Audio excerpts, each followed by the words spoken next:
Hey there, welcome to the Too Old for Forza YouTube channel. Captain Nasty is right here, and in this video, I'm going to be showing you guys and doing a mini review on 4 different wheel rims that all work very nicely on the Fanatec Universal Hub and the Podium Hub. They're relatively flat, which means you can get to all the buttons, in the shifters.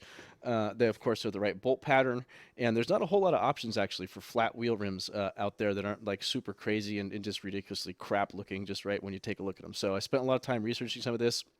The links to all these products are below. I appreciate you using the links below.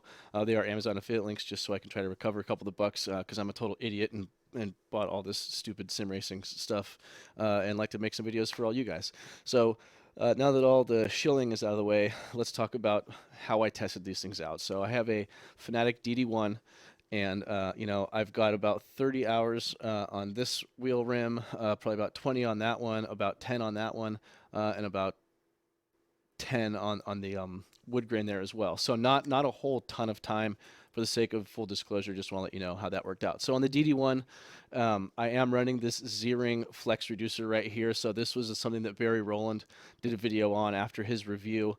And one of the guys in Tool for Forza, Tony, thanks a bunch, Tony, had someone print. He has access to a 3D printer and printed me a couple of these things and put this on.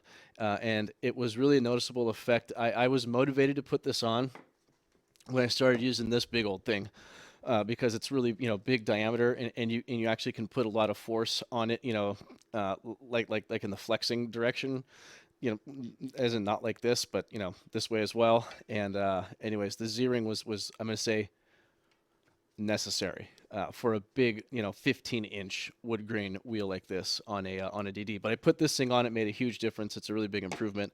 And that's the Z-Ring. That's kind of the test case here as well. It was on the Universal Hub, but the bolt pattern's the same, so it'll work on the Podium Hub too. So let's go ahead and dive right into some of these things. I'm going to start with the smaller stuff and work my way up to the 15-inch wood grain because I just think more people are going to probably be interested in this 330 millimeter, kind of normal size, you know, wheel rim here. This is a really nice one. So this one was 28 bucks. I got this on Amazon. There's absolutely no like flex, like in the wheel, even with a DD on a Z-Ring, you're gonna like have a little bit of flex. These things are like, even though they're cheap, they're solid. This one feels really good. This one definitely recommend for $28. It's got these nice kind of hand, grippy deals here, so it's kind of good for like a you know, 2000s or 90s, maybe even 80s, era kind of race car, thing that's going to have maybe a smaller wheel and some hand grips. And it's starting to get more advanced, more like a Formula rim, but it's not quite there. I really like this one. And it's also round. I just like round rims because you can shred. I like to shred. When I sim race, I want to shred. And I find that I can do that better with a round rim just for like counter steering, letting the wheel slip through your hands. So anyways, that's why all these are round. So let's move on to one that I definitely do not recommend that you buy. Oh, I should also say, for the sake of reference, so the P1 here is 11 and a half inches in diameter.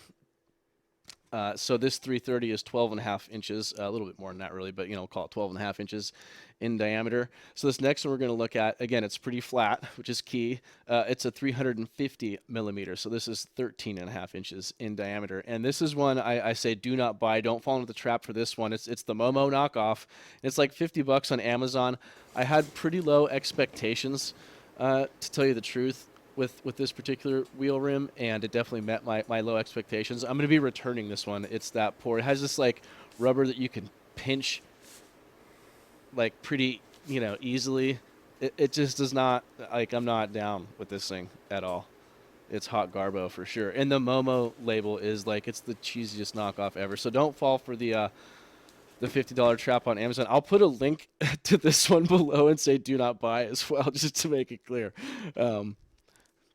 So the next one is a really cool 350 millimeter one. Now this came from eBay, and again, it's not branded as an RS type like this one and the one that's in my SC, but it looks, I should say I have another one of these knockoffs in my SC300 from this like red stitching kind of like company that you seem to find everywhere for like 30 bucks. I've had it in there for 2 years. It's been great. Go ahead and make fun of me in the comments for having like a cheap knockoff wheel. I know I'm probably going to die, but it's fine. I drive that car at the track and like don't get out of second gear on the drifting on the skid pad. So now that we're done with that, so this 350 millimeter wheel rim is this is the way to go for sure if you want a big 350. And I really like this thing for like you know, late 60s, 70s, even 80s, you know, like for NASCARs, like this would be, I think, a pretty damn good way to go. Really anything, just you want like a really simple round rim, you know, where you can still get to the buttons. And you know, you could modify, you know, the shift levers to get out to the end on these 350s for sure. So that's the cool thing as well. They will, I would say they work fine with you know, the shifters. You can adjust them and move them out. So that's really sweet. So this one is a buy. This is another one that's only 28 bucks. So those are two really good ones. And lastly, let's talk about the big dog, the big old dirty dog here. Wood grain. So this thing, I have a special place in my heart, obviously, for this thing. This thing was 150 bucks. Okay. This is the same exact steering wheel that is in my 1965 Mustang track car. So, you know, it's not like a knockoff. I mean, it is actually a knockoff. It's a knockoff of a Nardi Classic, but it's a pretty damn good, you know, knockoff. It feels really good in your hands. The lamination on it is actually good. Like it stayed on. I've had this one on my Mustang, I think, for like 5 years now, and I've probably got like 3,500 miles in that car, but it's been good in that. And you know, I love this. Like this thing, even in VR, which sounds crazy because you're not looking at it, but even in VR, and all these wheel rims, they definitely add to immersion, and they add to immersion more than I thought they would, and they just add to fun too. Like it's just real fun being able to toss on the exact steering wheel, essentially. I mean, or get really close to the steering wheel that sits in a car, and be able to drive it, you know, on any sim racing title. So I hope this video was valuable to you guys. I really appreciate the support on the channel. If you're trying to come and hang out with us in Discord, come and do that. We're racing a lot of Assetto Corsa lately on the PC side, and of course we've got people racing Forza Motorsport 7 as well. You know, doing that whole thing. So that's about it, guys. Captain Nasty's out.